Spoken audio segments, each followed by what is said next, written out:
There we go. Can you hear me now? Um, no, I see your comment that you think I muted myself, but I hadn't. I just hadn't turned on my lav mic. So had it plugged in, didn't have it turned on. So didn't intend for it to be muted, but hopefully that's corrected now. Is that better? Let's see if, okay, excellent. Hey, Raja, good to see you. So let me start over with what I was saying. So those of you who've been on my lives before, you know that this is the cherry wood that I got from a friend and put in the, cut up on a bandsaw and put in my homemade kiln to dry. And so that has now happened. So it's gotten all dried. You can kind of see some of it's cracked, right? Which, LJ, are you the one who was saying that I could just fill that with epoxy and move forward and just use it as I normally would? Or maybe that was another turner. Can't remember.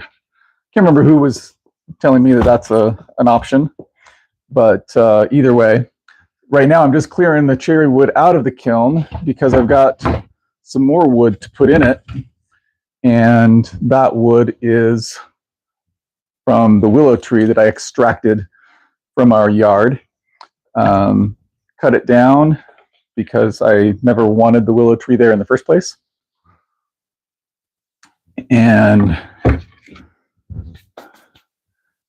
then after cutting it down, well, in the process of cutting it down, I found that there was metal in the stump, which made it very difficult to remove without damaging my chainsaw. And chainsaw is just right down there, as I was pointing out earlier, but you may not have been able to understand what I was saying when I pointed at the chainsaw. That's all I was doing. So this is my little DIY wood drying kiln. And just show you up close and personal, right? So basically it's just 1-inch foam board, right? And I've just taped it all together, right? So it's just a single sheet of 1-inch foam board. So it's basically 16 inches deep, 24 inches tall. And again, just taped together with like an HVAC insulating tape, which you can kind of see a little bit of it there. The heat source is right here. It's just a dehumidifier and a little fan. So these don't produce a lot of heat, but since this is a pretty small space, they do pretty well. So with the cherry wood, I was consistently able to get it up to about 120 degrees. And then I've got the dehumidifier draining out its liquid just down into a little, little 5-gallon bucket down there. And so that's the kiln setup. And now let me show you some of the, oh, and then I've got these stickers that I made from some salvaged deck wood. I think it's redwood, but I'm not exactly sure. So just cut them down to basically 3/4 inch. So I'll just put a bunch in there. So I cut up the willow using using my friend, really, because the stump sections that I got from the willow tree were way too big for me to cut on my bandsaw, because my bandsaw it's just a 12-inch Craftsman from the 70s, right there. And it can do a pretty good job on things, but it's got a limit of 6 inches of capacity for resawing. And so what I was cutting up was much bigger than 6 inches. So that wouldn't work. All right, give you a little bit better angle there. All right. Let's see. So we got Raja, we've got LJ. I thought you were trying an ASMR. Yeah, no, just not the brightest tonight. Apparently I just didn't get my microphone turned on. And we've got Johnny. Good to see you, Johnny. All right, so got this stump cut up into segments, and I wasn't exactly sure the sizes that I would want. But I knew I had the 6-inch limit on my capacity. So let me see if I can give a little bit better angle on everything. So a lot of these are pretty irregularly shaped like that. But I just figured if I just get 6-inch by 6-inch chunks, basically, then that should be sufficient for me to be able to cut things up differently if I want, right? But in talking to my friend Cameron, we also decided to cut up some slabs. And so I'm going to get to those after I can get some of these chunks out of the way. I don't really want to stack these right now because I want to stack the slabs first, and then these. And I'm not sure that I'm going to put these in at the same time as the slabs because obviously the slabs are different sizes. I think I might want to do 2 different batches of drying, one for the the small slabs, and then another for these basically turning blanks. But I was also thinking I might not want to dry these out. I might want to just use them for turning them green. Not sure on that. I've heard that green turning the Willow can be a good option. So if any of you have opinions on what I should do, let me know so that I can then ignore you. Just kidding. I always appreciate the comments I get that help me figure out how to do things better than what I would otherwise figure on my own. So, all right, I'm just going to stack the rest of these blanks over on the workbench while I'm trying to get down to the other stuff here.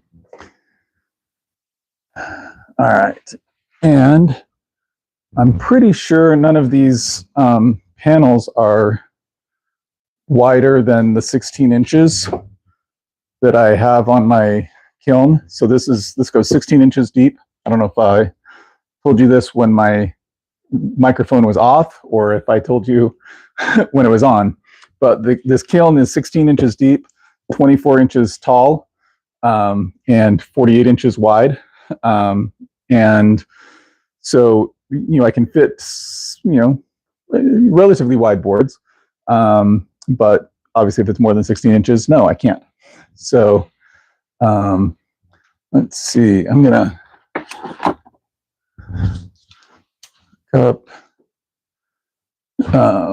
move these guys out of the way here, and let's see if I can't get some access for everything else. So it's really wise of me to have put that there in the first place, but I just wanted you to be able to see what I was talking about. So, well, hey, see Pine and Oak in the comments, in the chat. Good to see you. So we're just plugging along, looking to dry out some of these boards. Now, we didn't get these cuts nearly as clean as we wanted to. So they're definitely not flat. We just had a bit of difficulty getting them to track properly. So all right. So that one in particular is definitely not the one I should have on the very bottom. That one should probably go at the very top because it is the least flat, level, square, or whatever. So I will put some different ones on there and stack it up from there. So got, all right, let's see. Those ones are relatively good. So we were thinking that I could use these for like cutting boards, charcuterie boards, something like that, and maybe even keep the live edge on them. So what do you guys think of that idea? Let's see. All right.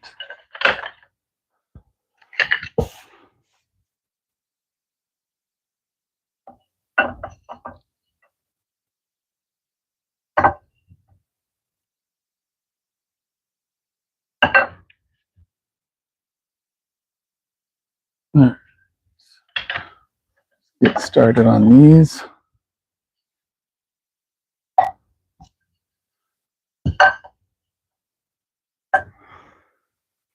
And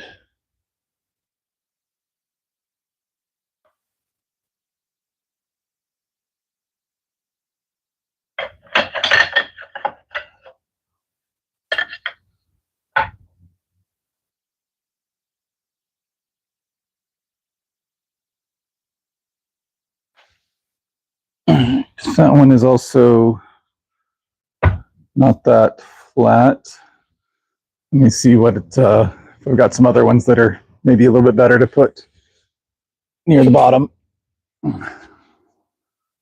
I probably should put this one at the bottom. He's so much thicker than most of the rest. I'll just put him over on this side. There we go. That should work, I hope.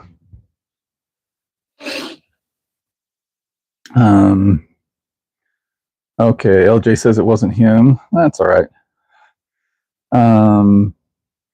Have you ever turned a green willow before, LJ? Or anyone else on the chat? Johnny or any other of our wood turners who have tuned in? Thanks for tuning in, by the way, everybody. Really appreciate it. And hopefully this is at least somewhat entertaining for you, whether because of how fun it is or how poorly I do it. Put another sticker down here. Stretch that out a little bit. All right.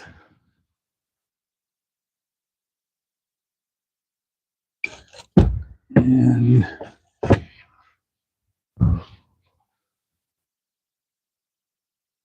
let's see if that one will fit over. Nope, not gonna fit. Try that over here.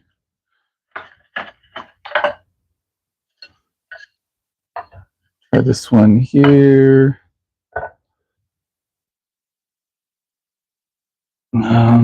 That should fit, but I'm not sure that I want to put him there. Let's try having him the other direction. And let's see, just a couple more panels over here, and then I got a couple different shaped. But yeah, if any of you have experience churning willow or otherwise working with willow, wouldn't mind hearing about your experiences and what I should be looking out for, perhaps. That seems like not the best setup, but there a better way to work with this stuff that's not really very uniform in shape, size, whatever? Maybe that's just as good as it's going to get.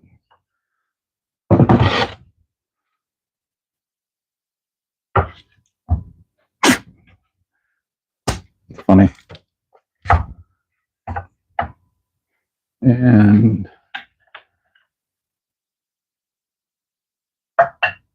what do you guys think? Should I not be letting this rock so much? I mean, there's not a lot I can do differently other than, planing these down, but I don't really want to plane down this, green willow wood. So what do you guys think? So that's all of the panels. Oh, hey, we got Mike in here. Great. So then I've also got a couple of these guys, and my friend Cameron, who, for those of you who might not have heard, or maybe nobody heard because my microphone wasn't on, I took the Willow pieces over to my friend Cameron's house. He's got a bandsaw with a 14-inch resawing capacity, whereas mine is only a 6-inch resawing capacity. And so he was thinking that for these guys, I could do like spoons or something like that. So I don't know, just figure things out. Figure for my first turning projects, I mean, probably could be worse. So the nice thing about these is that the only thing that I paid for them is the labor to get the stump out. The bad thing about that is that it was so much freaking labor to get those get the stump out. All right, so let me come back over here and check out the chat and just see what's what. If anyone has any commentary on Willow or anything, but all right, let's see. Oh yeah, LJ says hit the like button. I agree. I agree with LJ. Everyone should hit the like button. All right, so just come over here on camera while I read the chat. All right, Mike says Willow seems very soft. Yes, that's my understanding as well. And Johnny says he has not. LJ says not Willow, but a lot of greenwood. Mike has mostly turned walnut, maple, and box elder green. And LJ, he's doesn't think he's turned willow. Found a lot of wood on the ground. He's turned, yeah. And looks like there's an admirer in there. Thank you, Melinda, for your kind compliment. And Justin, this is cool. Yeah, thanks. And let's see, slats the other way if you're worried about airflow. That is a good question, or a good idea. K&J, yes, it is a kiln. Hey, Heather, good to see you. I guess we're on early enough that even Heather can join us today. She is on the East Coast, and so typically does not make it to the lives when I tend to be pretty late. So let's see, K&J, you don't like cutting willow on our double cut sawmill, really stringy and a pain in the rear to cut. Yeah, I can understand that. But let me show you a little bit about our little kiln here. It's not much of a kiln, but since you were asking, K&J, so I've just made it out of 1-inch foam board, and you can kind of see the the HVAC insulating tape that I've used to connect it all together. And so it's 24 inches tall, 16 inches deep, and the full 48 inches wide, because that's how wide the sheet of foam insulation board is. The heat source is just these two little components, a dehumidifier and a fan. And it doesn't get super hot in there, but my last drying experience, and actually first drying experience with this little homemade kiln, I was able to keep it up above or right around 120 degrees, which was my target temperature. And so in addition to the foam, you might see or might be able to tell that I've also got more foam than just the insulating board. So I just, have access to, some additional foam. And so I just put the foam around and taped it onto the door. And so that helps keep it pretty toasty in there. I've got a way to monitor the temperature, which is how I was able to know what it was at. Really good at this. Let's see if I just need to get that up higher. There we go. So the way that I monitor the temperature is right up in there. I've got a little probe sticking into the side of the board, the foam board, and that probe is connected to this controller right back here, and this is basically just from an incubator setup.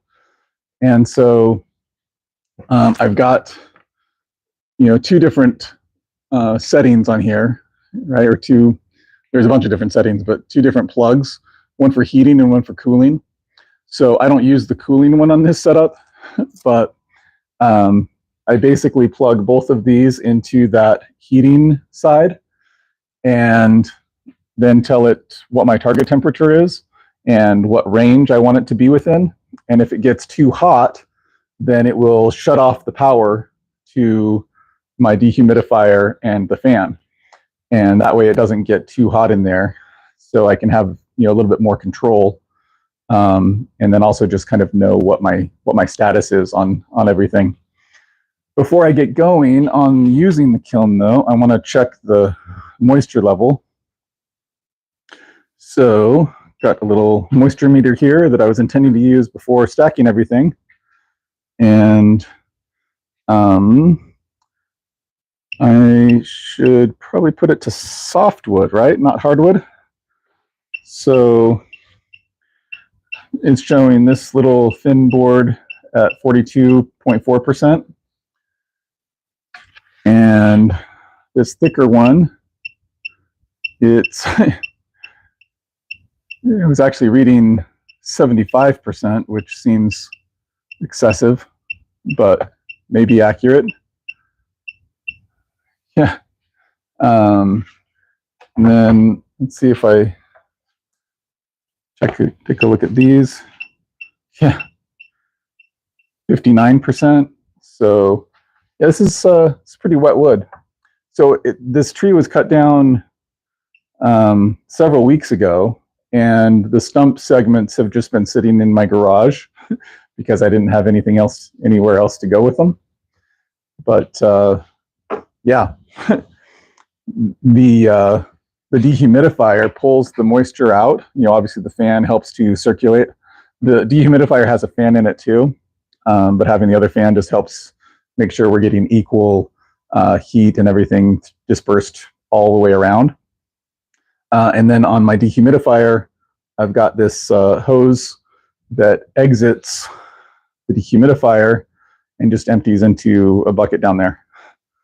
So that way I don't have to worry about the dehumidifier water reservoir overflowing while it's running. So let me see if I've got questions answered, if I need to address anything. Oh, Ray and Sandy's woodworking is on. Thank you for joining. Appreciate it. All right.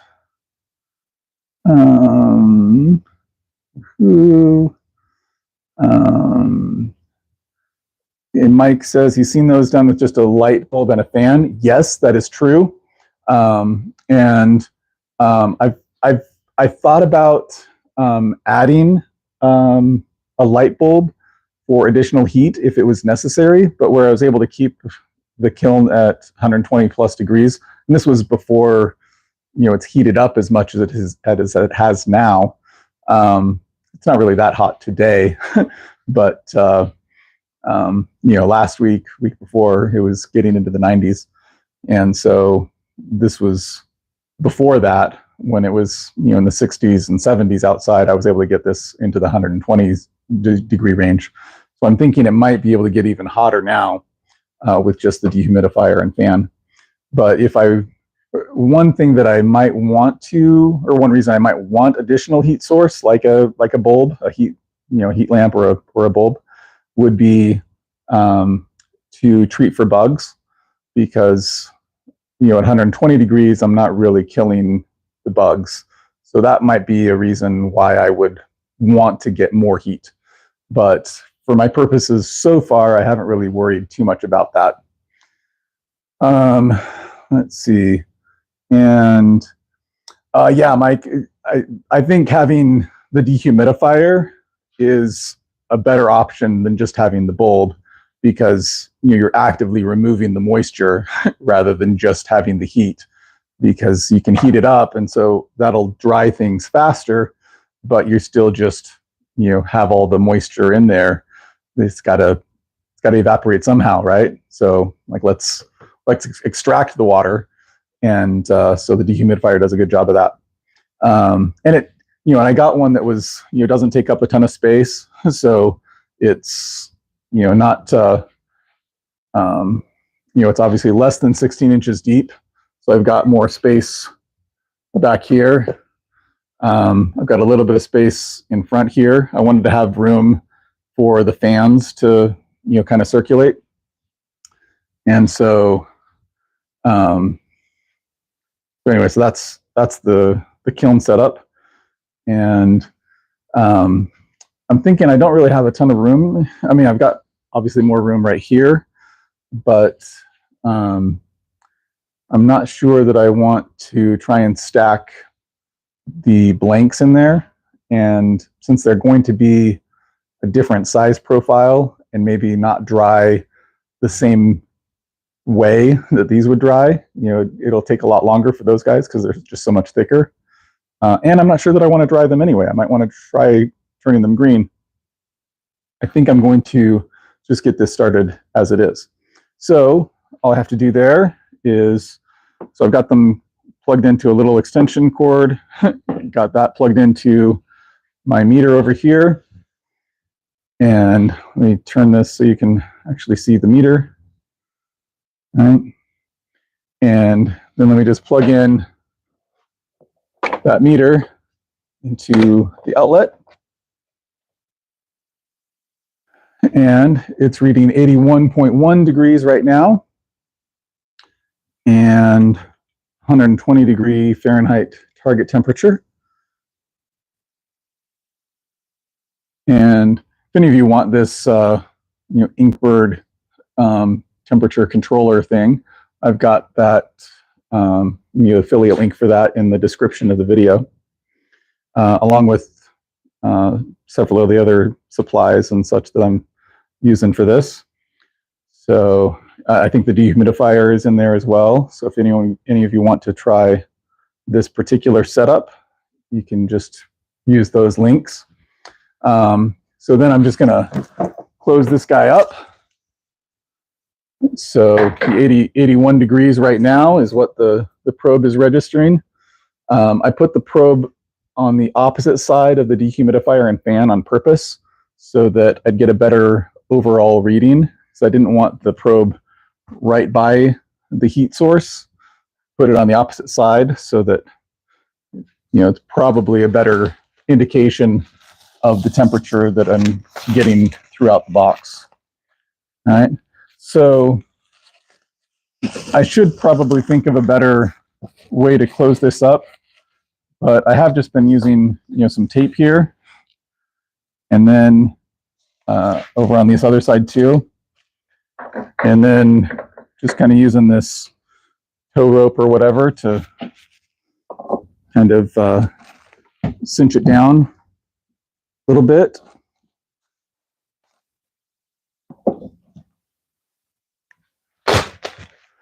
So it's not a great seal there, but you know, it works relatively well for my purposes. And so then that that temperature should, oh, you know what? I forgot a step. That temperature is not going to go up very much right now because I didn't turn on the dehumidifier. Got it plugged in, but sometimes it works better when it's actually turned on. So there's just a little power button right up here. Now it's on. And then, let's see, I think I also might need to turn this guy on. Looks like he should be on. Let me see why the little fan is not running. He is plugged in, isn't he?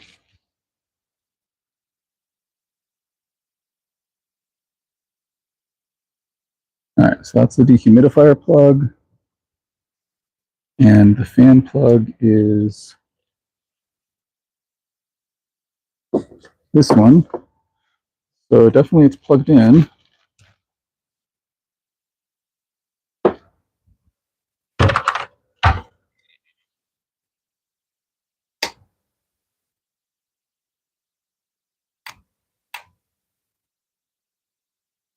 And now the dehumidifier turned off.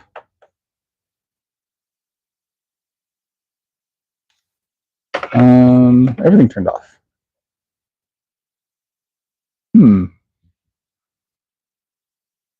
This is still plugged in.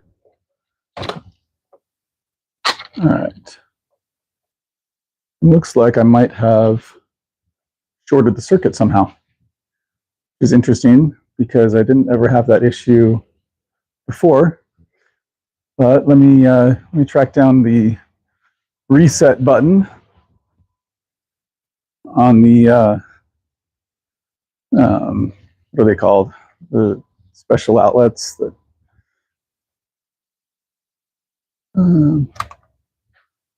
see if that works, or if I need to go to the breaker box.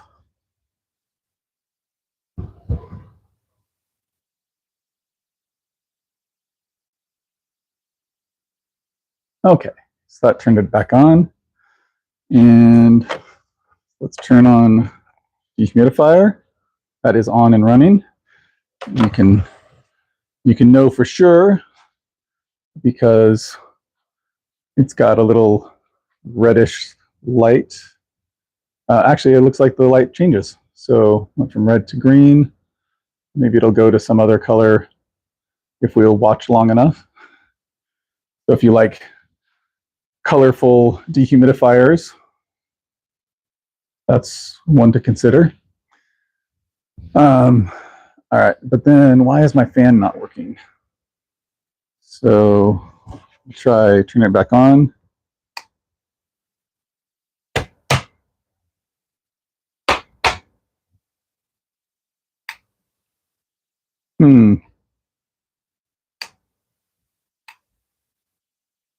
All right, so I wonder if that's just a poor connection here. Let me try on the other side and see if you get a better result doing it that way.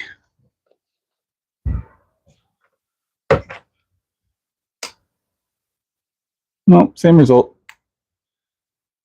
So I think my solution needs to be either replace my little extension cord thing that's probably not that great anyway, or not worry about the fan.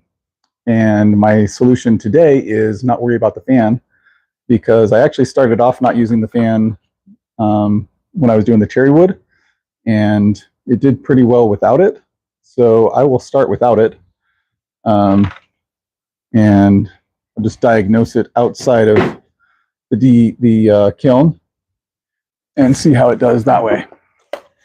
All right, so get it back, closed back up here.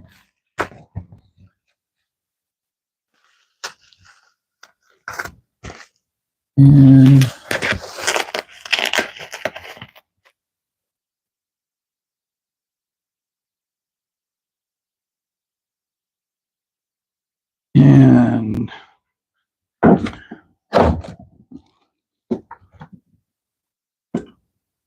lock that in relatively tight.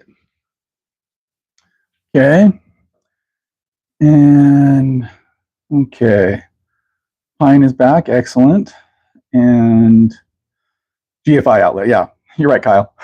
Exactly what I was like, I know it's G something. I couldn't remember exactly the letters and didn't want to say it wrong. So, and Pine Oak, you have an old gun safe, thinking about making a kiln, drying cabinet out of. Why not, man? And yeah, Mike's seen videos of people using large U-Haul moving boxes as a kiln or old upright freezers. Yeah, I was talking to somebody.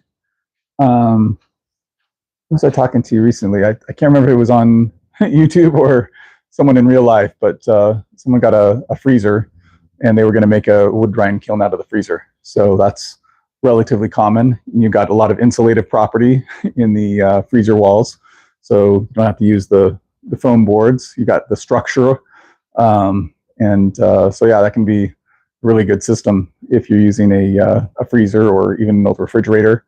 Those can work pretty well. So this is my setup. Let me actually see if I plug this fan into a different power source, if that does any better for me, or if I got this fan used for like $1 at a yard sale, and it worked well before, and not working as well right now. Okay, I just plugged it into a different power source, and I'm getting nothing. So, anyone know anything about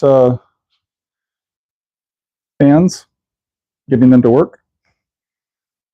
Because I have just about exhausted my knowledge in this sphere. So maybe, just maybe, it won't work for me anymore. And that's fine. All right. So here's my tower of blanks with the laptop on top here. Oh. And so let's see what I've missed here. Yeah, old upright freezers. Yep. Robert G, hey, how's it going? And Heather says those fans just crap out at some point, the most inopportune time normally. Yeah, that's probably true. That is probably true. But yeah, so here are another view of the blanks. So I was thinking that I could use these for bowls or other things. And if I'm wanting to use these for bowls, should I take the bark off now, or should I just leave it? What do you guys think? I guess we don't have a lot of willow turning experience, but we've got a lot of other turning experience here. So here's another chunk. So I mentioned earlier that I was just storing these on the floor of my garage. So this is probably one of the surfaces that was on the floor. You can see it's a little dirtier than the other stuff. And I just had them cut it to about a 6-inch 6-inch depth, whatever, so that if I need to, I can do some resawing or other modifications on my bandsaw that has a maximum resaw capacity of the 6 inches. So, yeah, view of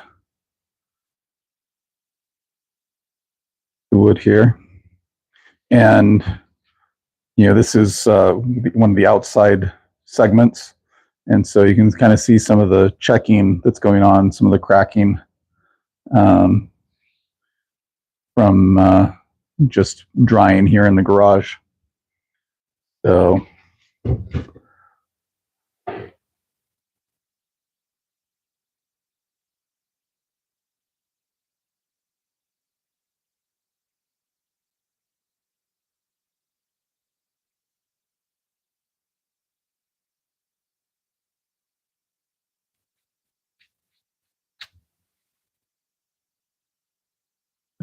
anyway, there's a little bit of view of that.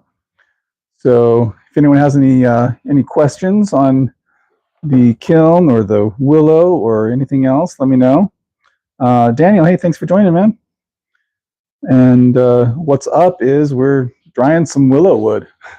So these are some of the chunks, the blanks that we got out of the willow tree stump.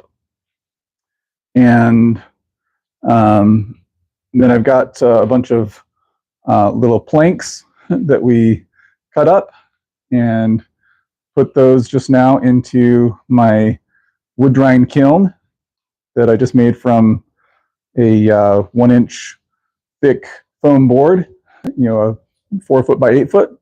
So it's 2 foot tall, 16 inches deep, 4 feet wide.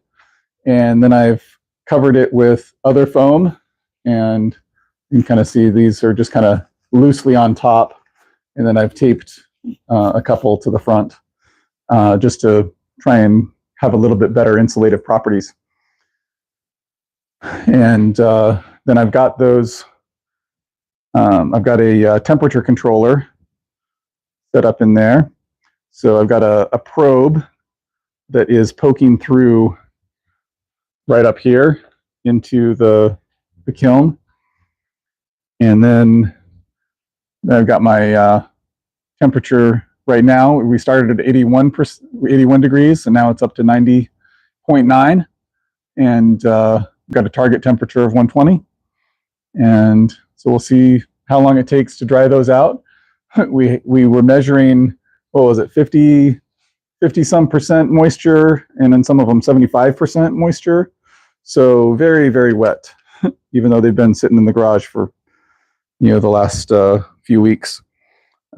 Still very, very wet. So that's kind of what we've been working on today.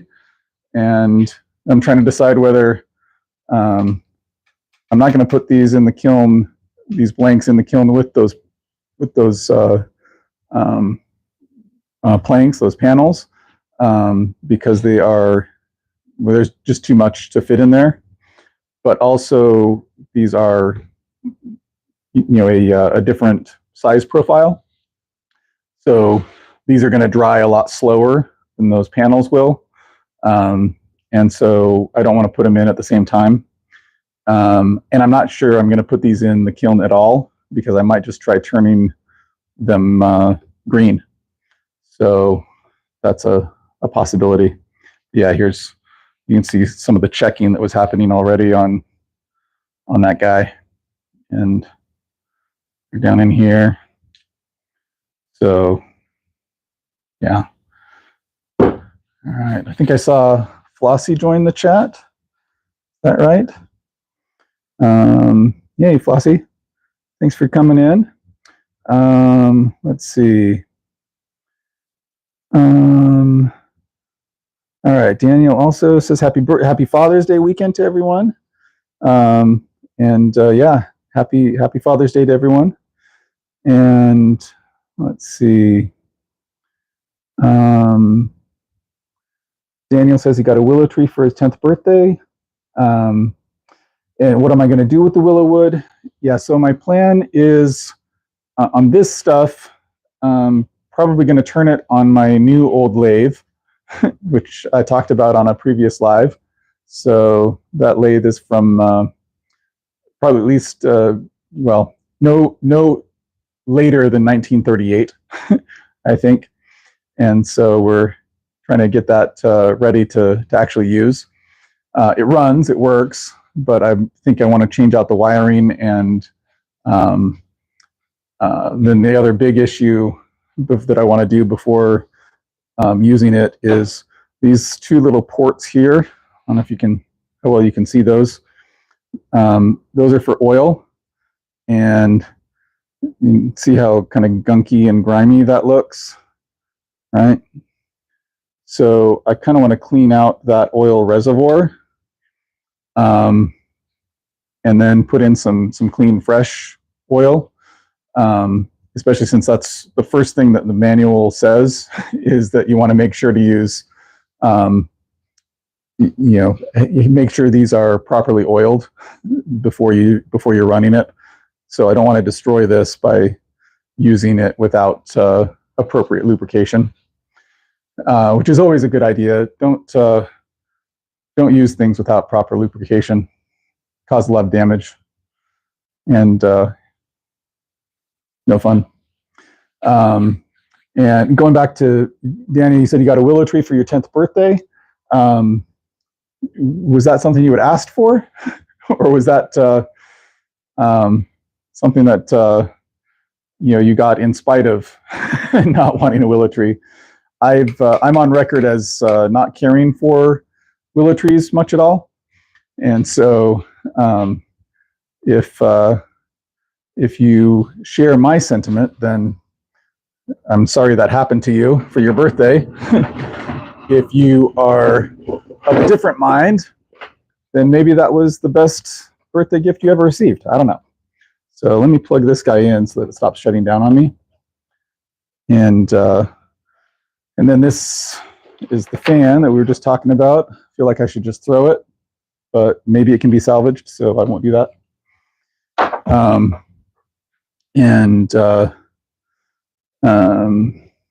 Uh-oh, looks like my computer is restarting. So this is the router table that I built. Talked about that in a live last week for any of you that are interested in how that works. But it looks like to see the chat, I'm going to have to access the phone camera here. Hey, Mike is making stuff. Good to see you. And John, good to see you too.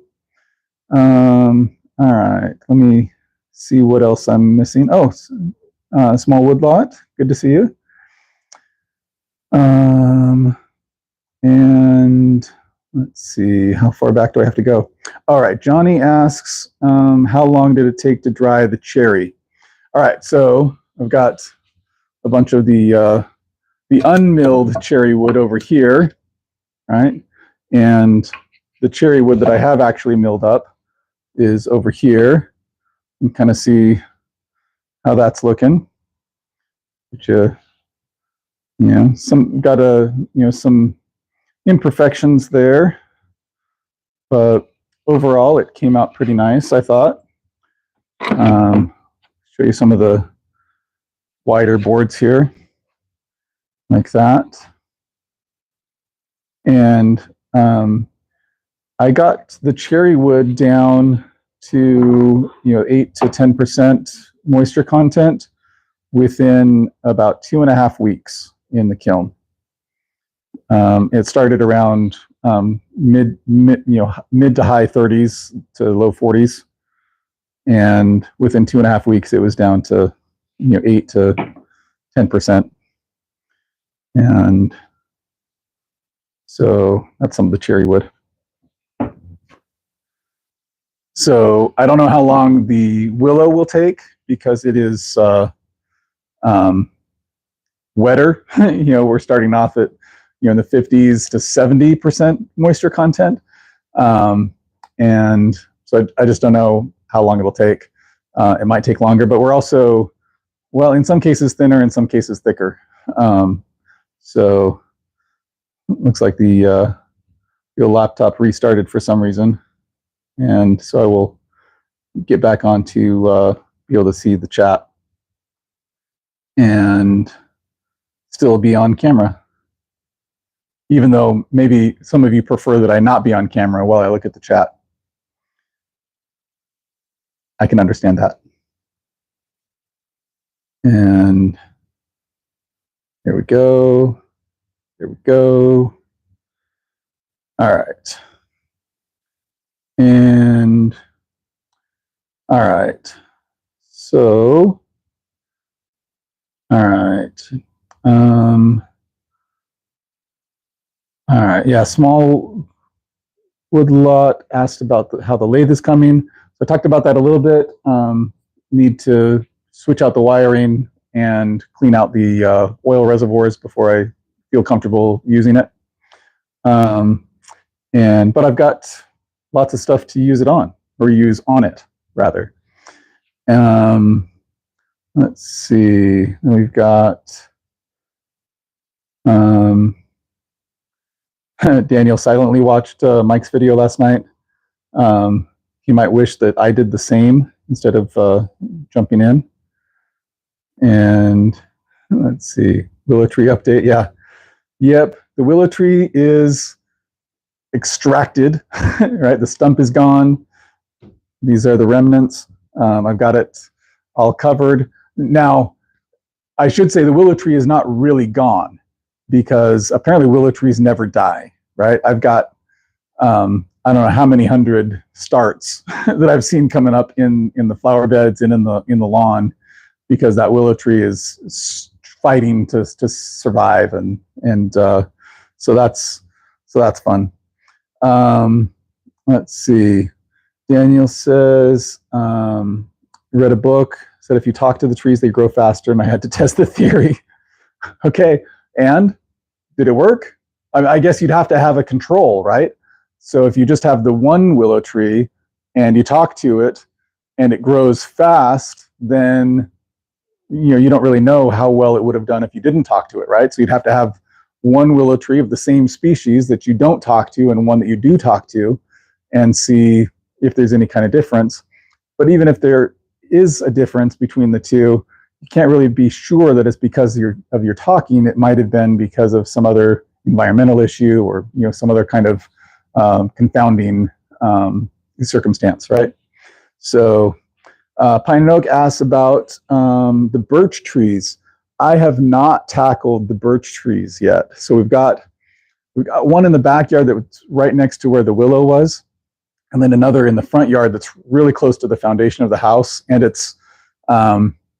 seems to be pretty common with the river birches. They've got a lot of them planted in our association here, but it's basically has three trunks, kind of going in three different directions, and it's been around for a while. And they actually planted it, in my mind, very poorly. They didn't really seem to dig down to plant it. I think they just put the root ball on top of the flower bed in the corner of the house, and then put dirt around it. So the root ball, I think, is somewhat elevated, and so I'm really kind of concerned that a big windstorm, whatever, that birch tree is going to start collapsing, and one of those three is aimed right at our neighbor's house. And so I don't want to be liable for any damage that it causes if it falls that direction in some sort of storm. If it falls that direction because that's how I cut it and it fell, okay, that's on me, right? But I'd rather avoid that kind of liability too. So the birch trees are still standing, much to my wife's chagrin. She doesn't like the bark on the birch trees. She calls it eczema skin, eczema tree bark. So it kind of peels and everything. So she thinks it's ugly. Let's see. Johnny says they attract mosquitoes. And Johnny, what attracts mosquitoes? The birch trees, the willow trees, something else? Let me know, because I would like to know what type of tree to avoid, because I'm not a big fan of attracting mosquitoes. Let's see. Daniel says, moved to another house and it died after a poor transplant that you did yourself. Yeah, when you were 14. Yeah, that tracks. If I had tried to transplant a tree when I was 14, I'm pretty sure the results would not have been that great. So, and okay. Heather says it's time for another Happy Father's Day. Is that what you're saying, Heather? All right. Has anyone ever built a sun-powered kiln for drying wood? Yes, lots of people have done that. I have not. I considered it, but I didn't really like the idea of having everything outside. It's not as controlled, and since I've got a space on the shelf here, figured why not build the kiln indoors and have it more controlled and use the dehumidifier. It does use a little bit more power, but I'm pretty sure it's a relatively minimal amount of power that it's using. So it's not bothering me that much to have that power usage. And I think it dries a lot quicker than what it would on a sun drying kiln.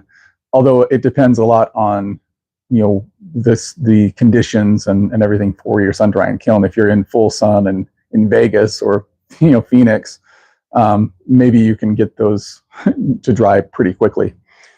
For example, mine is averaging, or its target temperature is 120 degrees. You could easily have 120 plus in a kiln in Phoenix. So that might dry just as quickly as mine does. All right. And Archimedes death ray woodlot. Yeah. That could be an option for for the kiln with the Archimedes death ray. And solar powered, and thinking of building one out of an old gun. Okay, yep. And all right, good to see you. All right, fine. If it's black, it should work well. It just needs a finish, a vent on one end, and a small fan on the other. A small solar panel could power the fan. Yep. Willow. Okay, willow attracts mosquitoes. That could make a lot of sense. I think we have had a fair number of mosquitoes in the yard with that willow tree. So maybe extracting it will help to rid our yard of mosquitoes. I would be okay with that. Let's see. It's black. Okay. So yeah, Pine has his an older black gun cabinet that he doesn't use anymore. 5 foot tall by 3 foot deep, 3 foot wide. Yeah, that sounds like it could work pretty well for using it as a kiln, whether you're using it inside or not. Oh, Mr. Show's Cemetery, is that, am I getting that pronounced properly? Is that how it's intended to be read? He says that black does not work well for kilns, I'm presuming. And Mike says he's got an advantage in Texas. Yeah, just using a translucent top. That's what I've seen on the solar kilns builds that I was looking at before I decided on this method. Was that they would use some type of a translucent top, and then insulative properties on the sides and bottom, and some sort of ventilation, so you can obviously get the moisture out, but also just for airflow. And and okay, all right. So apparently Mr. Show's Cemetery was not on the up and up. That's sad. And all right. All right. Any other questions anyone has? Anything else you want to see? Otherwise, I'm going to wind down and get things closed up and let you guys enjoy your last Saturday before Father's Day. Make sure if you have any other Father's Day preparations you need to make, you can make them. If you're thinking for last minute Father's Day ideas, you can check in the description of this video to get the affiliate links for the dehumidifier or the temperature controller, or several other things that I use on this build, or any of the links on any of my other videos. You're certainly welcome to use. I also link my recording equipment. For example, the lav mic that I didn't turn on at the beginning of this live. Link for that should be in there as well. So let's see if we've got any other questions.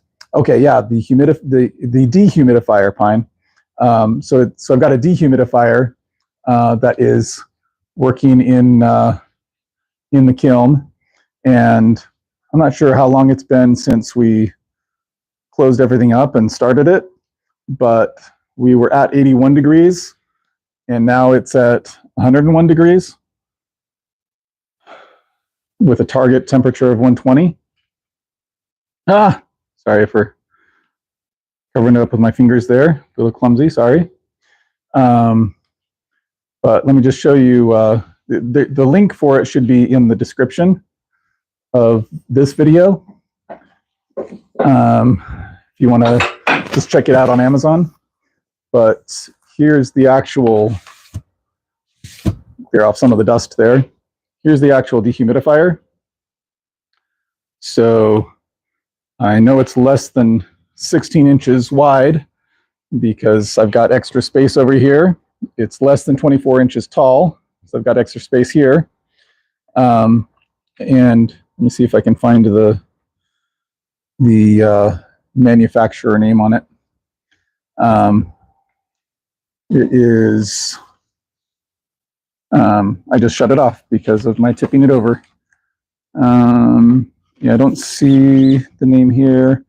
Right here it just says mini dehumidifier model DN610. And yeah, I don't see anything there. See if I can see it on the bottom without tipping it over completely. Nope. Nothing on the bottom, it doesn't seem. So slide that back in. And yeah, I should have locked in my door here so it wasn't falling on my head the whole time. But anyway, that's what it looks like, and the link should be in the description.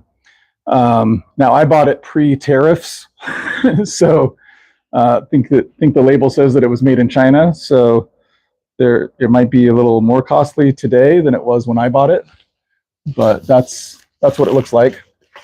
And then having that open for that time, my temperature is dropped to 96.5, 0.3, 0.2, and dropping. So obviously you want to keep it closed as much as you can so as to keep the temperature stable in there. And just try and make sure we've got the foam on the sides instead of blocking it, and close that back up. And like I said before, it's not the greatest closing system, but it's working for now. So good enough for me, I think. And let me see what you're saying here.